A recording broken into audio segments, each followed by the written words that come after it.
Lalit B Sharma का सादर प्रणाम। श्री राधे राधे। कल सोमवार के दिन 14 मार्च 2022 को अमालकी एकादशी है। अमालकी एकादशी के व्रत खोलने का समय 6:31 से लेकर 10:30 सुबह का है।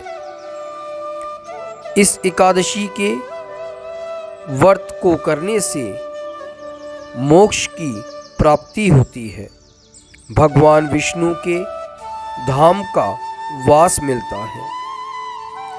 जब महाराज युधिष्ठिर ने भगवान कृष्ण से इस एकादशी के बारे में पूछा तो भगवान ने उन्हें एक कथा के माध्यम से इस एकादशी के बारे में बताया।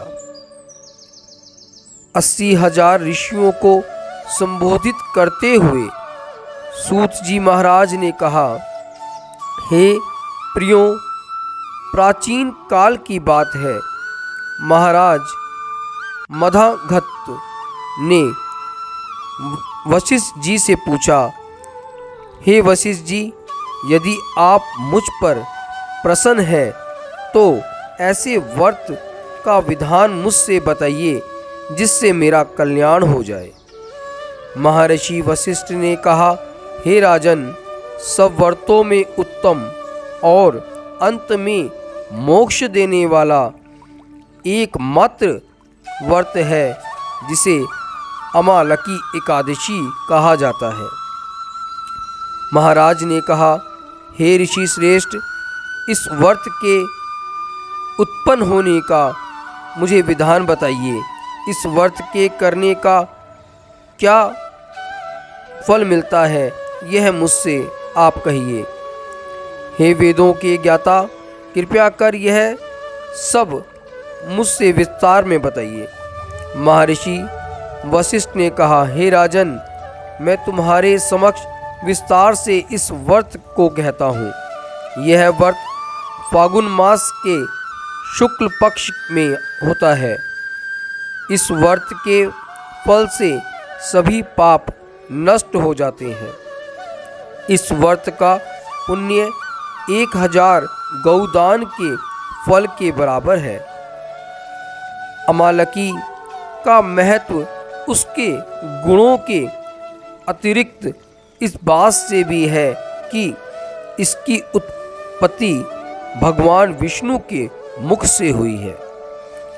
अब मैं आपको एक पुरानी कथा सुनाता हूँ, ध्यानपूर्वक आप सुने।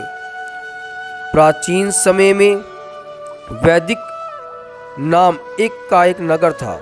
इस नगर में ब्राह्मण, वैश्य, शूद्र, क्षत्रिय चारों वर्ण के लोग प्रशंसापूर्वक रहते थे। नगर में हरदम वेदवाणी गूंजती रहती थी। उस नगर में कोई भी पापी दुराचारी मनुष्य नहीं रहता था। उस समय में चित्ररथ नामक चंद्रवंशी राजा राज्य करा करता था। वह उच्च कोटि का विद्वान तथा धार्मिक प्रवृत्ति के थे। उनके राज्य में कोई भी गरीब नहीं था, ना ही कोई कंजूस था। उस राज्य के सभी लोग विष्णु भक्त थे। वह बड़े छोटे सभी निवासी एकादशी के व्रत का किया करते थे। एक बार फागुन माह के शुक्ल पक्ष की अमालकी नामक एकादशी आई। उस दिन राजा और प्रत्येक प्रजा सभी ने मिलकर एकादशी के व्रत को किया। राजा अपनी प्रजा के साथ मंदिर में कलश स्थापित करके धूप दीप सब कुछ चढ़ाकर भगवान का पूजन करने लगे। वह भगवान से प्रार्थना करने लगे कि हे प्रभु, आप हम सब पर कृपा करके हमारे सभी पापों को नष्ट कीजिए। आपको हमारा सभी का नमस्कार है। आप तो सभी के पापों को नष्ट करने वाले हैं। सभी की पे कृपा करके सबका उद्धार करने वाले हैं। ऐसी प्रार्थना करके राजा ने अपने लिए और अपनी प्रजा के लिए भगवान के सामने रखा। उस मंदिर में रात को सभी ने मिलकर जागरण किया। रात के समय उस जगह एक बहलिरिया आया। वह महापापी तथा दुराचारी था।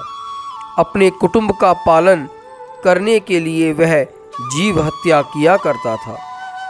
वह भूख प्यास से अत्यंत व्याकुल था और भोजन की तलाश में मंदिर के कोने में बैठ गया। उस जगह बैठकर वह भगवान विष्णु की कथा को सुनने लगा। एकादशी के महत्व को भी सुना और पूरी रात भगवान के जागरण में बैठा रहा। भगवान की कृपा से और एकादशी के व्रत की कथा सुनने से उसका उद्धार हुआ। वह अगले दिन घर जाकर उसने भोजन किया। कुछ समय बीतने के बाद उसकी मृत्यु हो गई।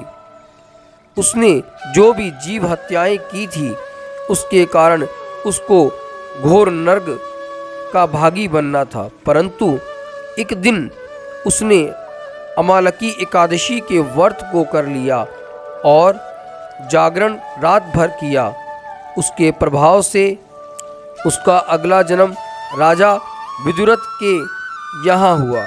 उसका नाम वासुरथ रखा गया। बड़ा होने पर वह बहुत ही बलशाली, धन धान्य से भरपूर होकर राज्य करने लगा। वह तेज में सूर्य के समान, कीर्ति में चंद्रमा के समान, वीरता में भगवान विष्णु के समान तथा क्षमा में पृथ्वी के समान था।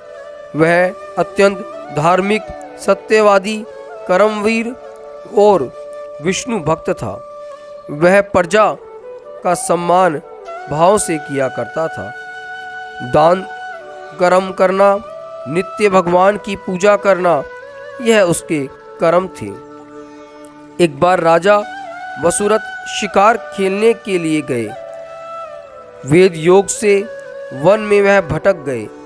भटकते भटकते वह थक गए और एक वृक्ष के नीचे सो गए।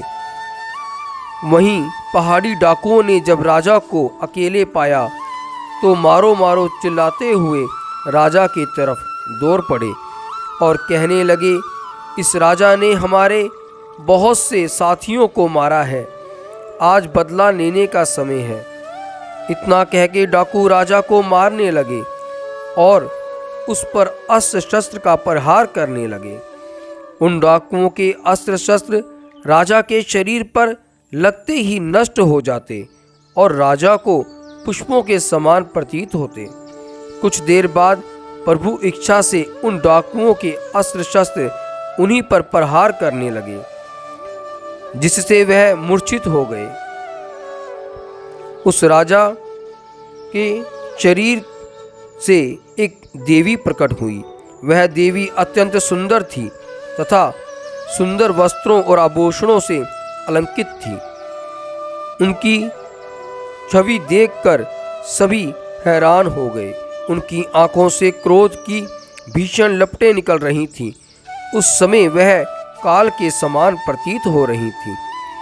उसने देखते ही देखते सभी डाकुओं का नाश कर दिया। नींद से जागने पर राजा ने उन सभी डाकुओं को मृत देखा। वह सोचने लगे, किसने इन्हें मारा? इस वन में कौन मेरा इतना हितैषी है?